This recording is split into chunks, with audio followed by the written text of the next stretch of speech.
இப்ப வந்து எப்படின்னாக்கா ஸ்லோவா வந்து அந்த கூட்டணி வரதுக்கான ஆயத்த வேலைகள் நடக்கிறதுங்கறத வந்துட்டு தாக்கி பேசுற லெவலுக்கு they have started. அதுவே வந்து பயத்தினாலதான், கண்டிப்பா பயத்தினால்தான். ஏன்னாங்க போய் பார்த்திருக்காங்க, பார்த்ததெல்லாம் பெரிய தலைகள். சோ அதோட அந்த எக்ஸ்போஷர்ங்கிறதே அவங்களுக்கு பயம். பிளஸ் தேவையானவங்க அங்க கரெக்டா அந்த டயத்துல இருக்காங்கங்கிற போது there is something which is like brewingங்கிற ஒரு பயம் வர ஆரம்பிச்சு. பாக்குறதுக்கே இவ்வளவு பயமா இருக்கு அப்படின்னா இந்த அமித்ஷாவோட ட்வீட்டுமே வந்து காரணம் அப்படின்னு சொல்லலாம். ஆல்மோஸ்ட் என்டிஏ கூட்டணியை வந்து அவர் கன்ஃபார்ம் பண்றாரு. ஏன்னா எடப்பாடியாரோட மீட்டிங்கா இருக்கட்டும், அண்ணாமலை அவர்கள் போயிட்டு வந்திருக்காங்க. சோ டைரக்டா ஸ்டாலினே வந்து சட்டமன்றத்துல சொல்ற அளவுக்கு ஒரு பெரிய ஒரு டாக்கா இருக்கு. நடக்கும்போதே இங்க கூட்டணி வரவே வராது அப்படின்ற ஒரு தாட்ல இருந்தாங்க. ஏன்னா வந்து நம்ம தான் பலமா இருக்கும், 26 பலமான கூட்டணி இருக்கும் அப்படின்னு நினைச்சாங்க. பட் ஆனா இந்த பக்கம் பலமான கூட்டணி அமைஞ்சா அவங்களுக்கு வந்து அது ஈஸியா இருக்காது. ஏன்னா 4 வருஷம் ஆட்சியில அவங்க என்னென்ன அட்டூழியம் பண்ணிருக்காங்க, மக்களுடைய அதிருப்தி நிறைய இடத்துல சம்பாதிச்சிருக்காங்க.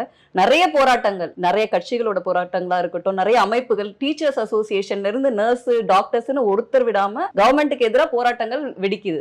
சோ அப்ப அவங்க என்ன நினைச்சாங்க, எதிர்கட்சிகள் எல்லாமே வீக்கா இருக்கு, ஒற்றுமையா இல்ல, 24ல நம்ம 40க்கு 40 அடிச்ச மாதிரி 26 நமக்கு ஈஸியா இருக்கும் அப்படின்ற ஒரு எண்ணத்துல இருந்தாங்க.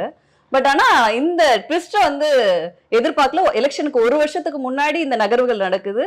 இன்னும் கன்சாலிடேஷன் சீமானோட எதிர்ப்பா இருக்கு. இன்னும் கன்சாலிடேஷன், எல்லாருமே திமுகவை நோக்கி வந்து கேள்விகளை எழுப்புறாங்க. சோ ஆமா ஆமா ஆமா ஜோர வர அளவுக்கு வந்து இந்த டாக் வந்து கண்டிப்பா